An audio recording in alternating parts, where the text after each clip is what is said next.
ఇతిహాసవాణి channel నుంచి మీకు మరో మంచి కథనాన్ని అందజేస్తున్నాం. జీవుడు దేవుడు. మన శరీరంను అనంతంతో గుణిస్తే అది దైవ శరీరం అవుతుంది. మనసును అనంతంతో హెచ్చిస్తే అది దైవ మనసు అవుతుంది. ఇంకా మన ఆత్మ అతని ఆత్మ ఒక్కటియే. దేవుని యందు జీవుడు ఒక అంశే కనుక జీవుడు చేసే పాపపుణ్యాలను దేవుడు నిరంతరం గమనిస్తూనే ఉంటాడు. పాప సంకల్పం ఉదయించడానికి పూర్వమే అక్కడ పరమాత్మ నివసించి ఉండగా ఆయన కంటపడని పాపమేదైనా ఉండగలదా? కావున జీవుడు తను ఏ కర్మలలో ప్రవర్తిస్తుంటాడో దానికి అనుగుణంగా కర్మఫలాలను అనుభవించి తీరవలసిందే.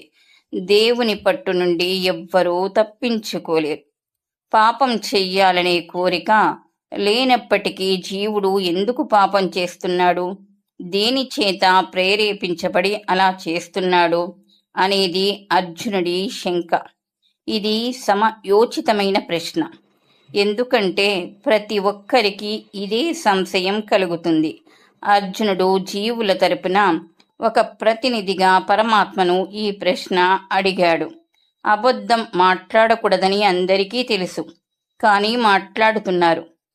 పరులకు అపకారం చెయ్యకూడదని తెలుసు, కానీ చేస్తున్నారు. ఈరోజు ఏకాదశి, ఉపవాసం ఉండాలి అని పట్టుదలతో వ్రతం ఆరంభించినా మధ్యాహ్నం వరకు ఏదో ఒక శక్తి వచ్చి కొద్దిగా కాఫీ తాగినా పర్వాలేదు అని చెప్పి జీవుణ్ణి మెల్లమెల్లగా గోతిలోకి తోసేస్తుంది. ఆ దుష్టశక్తి ఏదో తెలుపమని అర్జునుడు శ్రీకృష్ణ పరమాత్మను ప్రశ్నించాడు. సృష్టి నియమాలను క్షుణ్ణంగా అర్థం చేసుకోలేని అజ్ఞానము, కామము ఇవే ఆ దుష్టశక్తులని శ్రీకృష్ణుడు అర్జునుడికి సెలవిచ్చాడు. కామ సంకల్పం ఉదయించిన తర్వాత దానిని విచక్షణతో అరికడతారు మధ్యతరగతి వారు.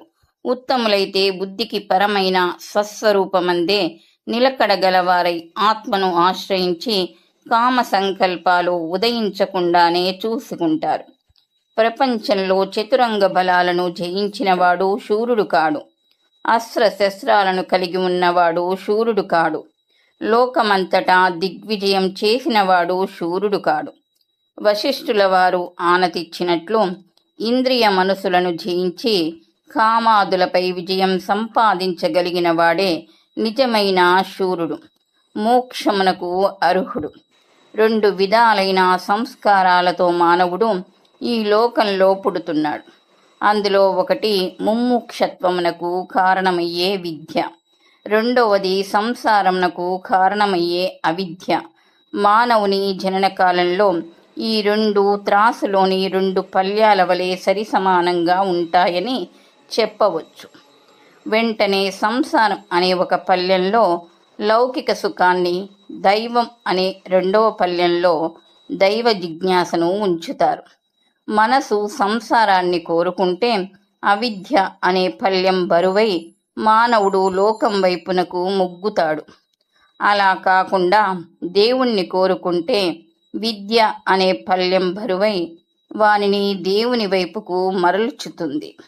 ఒకటి తెలుసుకుంటే నీకు అన్నీ తెలిసినట్లే. 1 అనే అంకె తర్వాత ఎన్ని సున్నాలను చేరిస్తే వాటి విలువ అంతకంతకు పెరుగుతుంది. కానీ 1 అనే అంకెను చెరిపివేస్తే ఆ సున్నాల విలువ సున్నాయే అవుతుంది. ఏకం వలననే అనేకమునకు విలువ కలుగుతుంది. మొదటిది ఏకత్వం, తర్వాతది నానాతత్వం. మొదట భగవంతుడు, తర్వాతే గణింపదగిన జీవుడు, జగత్తు. మొదట ఆత్మలాభాన్ని పొందు, ఆ తర్వాత ధనం సంపాదించు. ఈ వరుసను తలక్రిందులు చెయ్యడానికి ప్రయత్నించకు. పరమార్థాన్ని పొందిన వెనక సంసారంలో మెలిగిన నీ మనశ్శాంతికి భంగం కలగదు. మాయాబద్ధుడైన ఆత్మయే జీవుడు, బంధముక్తుడైన ఆత్మయే ఈశ్వరుడు. జీవుడు నిజంగా సచ్చిదానంద స్వరూపుడు. అహంకారం వలన అనేక ఉపాధుల చేత బద్ధుడై జీవుడు తన నిజ స్వభావాన్ని మరిచి ఉన్నాడు. మనసు భోగాలపై ఆశ విడిచి నిర్మలమైన వెంటనే భగవానునిపై లగ్నం కాగలదు. బద్ధుడు ఈ విధంగా ముక్తుడవుతున్నాడు. భగవంతుణ్ణి వీడి పెడత్రోవన పోయేవాడు బద్ధుడు.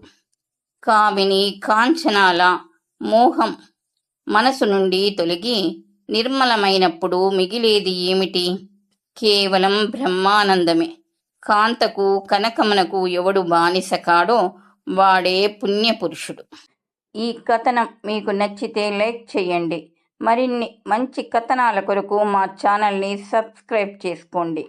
ఈ కథనాలపై మీ అభిప్రాయాన్ని తెలియచేయండి. ధన్యవాదములు.